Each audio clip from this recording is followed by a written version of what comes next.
kabar? Semoga masih dalam keadaan sehat dan juga tetap semangat dalam belajar. Nah, hari ini kita lanjut lagi materi IPA kita ya. Kalau kemarin kita udah belajarnya tentang metamorfosis sempurna dan tidak sempurna.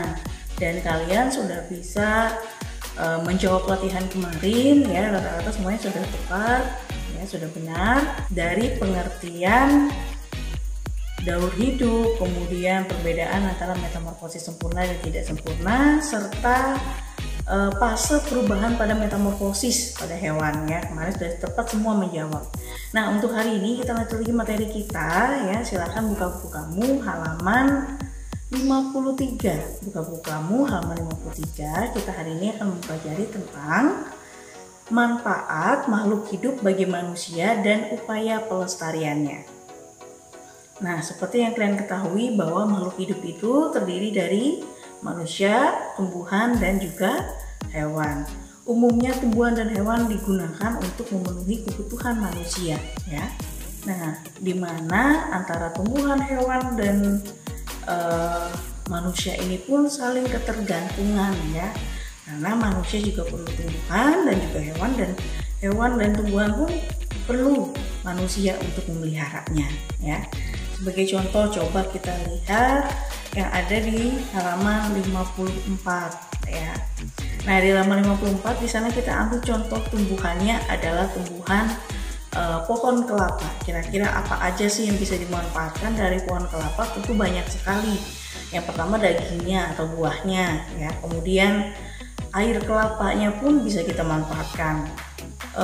Kemudian dari daunnya ya, dari tumbuhannya, setiap daun dari kelapa bisa digunakan juga ya, bisa dibuatkan untuk jadi ketupat ya, dan ataupun yang lainnya. Kemudian lidinya bisa dimanfaatkan juga untuk menyapu ataupun membersihkan tempat tidur ya, menggunakan lidi tersebut. Nah, kemudian batoknya ya, batok kelapa pun bisa kita manfaatkan, bisa jadi arang, bisa jadi alat kerajinan ya. Kemudian pohonnya pun bisa dimanfaatkan jadi bangunan rumah. Nah, dari pohon kelapa banyak sekali bagian dari pohon kelapa itu yang bisa kita manfaatkan, dan juga manfaatnya banyak sekali dalam kehidupan sehari-hari.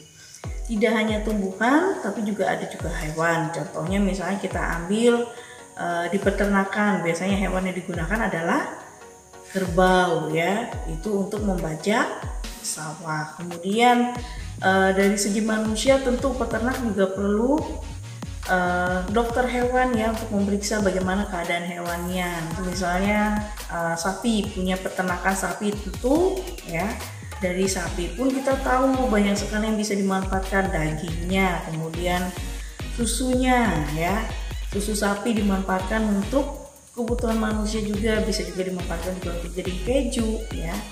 Nah, itulah beberapa banyak manfaat. Kemudian si peternak juga perlu dokter hewan nih untuk memeriksa bagaimana keadaan si sapinya ya.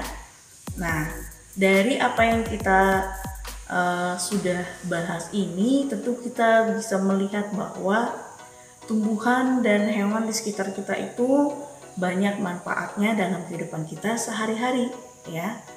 Walaupun tidak secara langsung kita rasakan saat ini ya, tapi tidak menutup kemungkinan untuk kelanjutan keseimbangan ekosistem kita perlu tumbuhan dan juga hewan ya.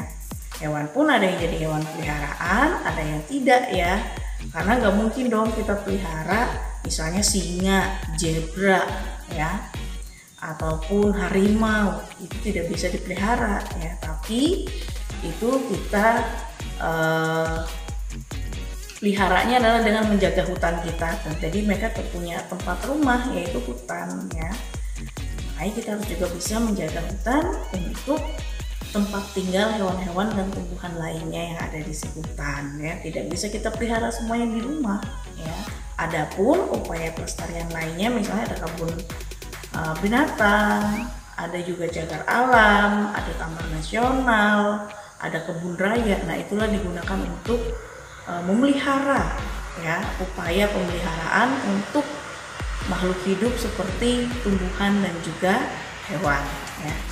Nah, Ibu harap dari apa yang kita bahas tadi, kalian bisa melihat dan memahami bagaimana manfaat dari tumbuhan dan juga hewan. Nah, untuk kegiatan kamu di rumah, tugasnya adalah tuliskan 5 tumbuhan ataupun hewan dan tuliskan bagian apa yang dimanfaatkan oleh manusia dan manfaatnya itu untuk apa. Ya, silakan dikerjakan di buku latihanmu. Ingat, tetap sehat, tetap semangat, selalu jalankan protokol kesehatan untuk menjaga kesehatan kita sendiri dan orang-orang di sekitar kita. Dengan cara selalu menerapkan 3M, yaitu menggunakan masker, mencuci tangan dengan sabun, dan menjaga jarak. Sampai di sini dan sampai jumpa.